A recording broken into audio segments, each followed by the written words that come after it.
صدای بلغای کوفتن اوخان از این استخوانه قریب که همه روزا به گوش میرسد. انا همین که در این استخوانه خردکک کار همه روزا گرم است. در اینجا تفسیدن اوخان سرخی و کوفتن آن عجایب می نماید. این منظره را کس می خواهد تماشا نموده از نزدیک چی طور آب شدن اوخان را بیند. استای охангар محمد شریف تبارباس در دهه شابکه او را استا شفی نام برند. در охангари اسباب اساسی بلغای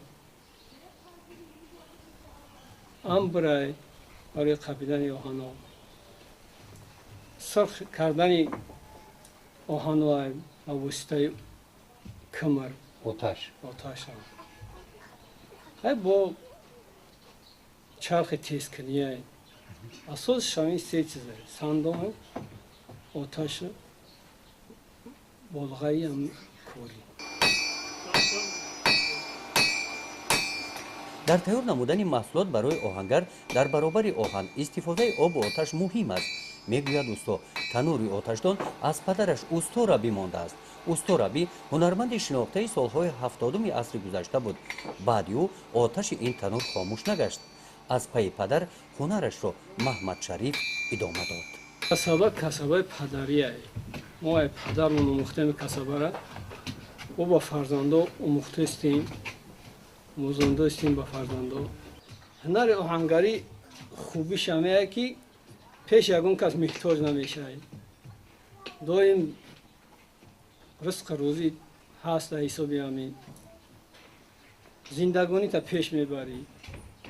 خیلی فرزندار اینا با همه هنر خواندیم. صاحب مثال معلومات کردیم. خیلی توان اومدیم. این آلات‌های مهنت از قبیل داست، تبر، کرد و دیگر واسطه‌هایی که حیات روزگارداری همه روزه به آنها نمی‌گذرد از جانب استا شفی ساخته شدند. در بازار همین گونه آلات‌ها بسیار هستند. استا میگوید که او محصولات تیار نموده‌اش را می‌شناسد.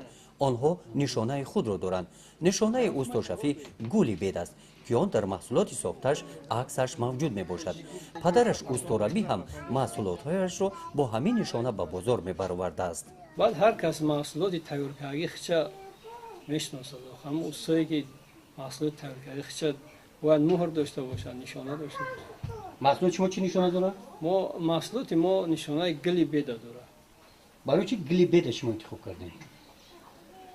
این از پدرمون موندگیه. این از پدر و بابمون موندگیه. همین گلی همین ما اینا چی کردن نمیتونیم. در این اویله همراه استا شفی همسرش هم با охангари مشغول است. او کارهای سبک را اجرا می‌نماید. با نقراز تنوکه بریده این گونه ظرف چایجوشک می‌سازد. زیبا ساخته شده است. آب را تیز می‌جوشاند. با هنرمند در همسایگی زیستن و همسایه‌ها هم خوشایند است.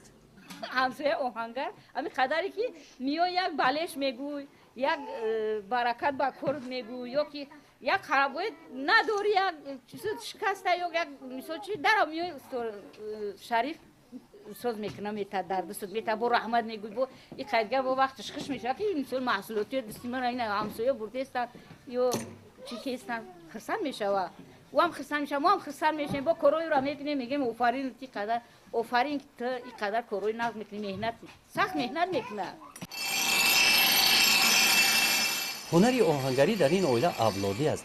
انا همین خیلی از نسل به نسل ادامه می‌یابد. از اعلان شدن سال 2018 سال رشد سیاحی و هنرهای مردمی استا شفی روح بلند گردیده مقصد دارد که در دهه استاخانه نو و زمانوی ساخته این هنری اجدادی را به خواهشمندان آموزاند. گزارش خوجا نظری خدای نظر ظهوروف از ناحیه واسه برای برنامه اطلاعاتی نوید.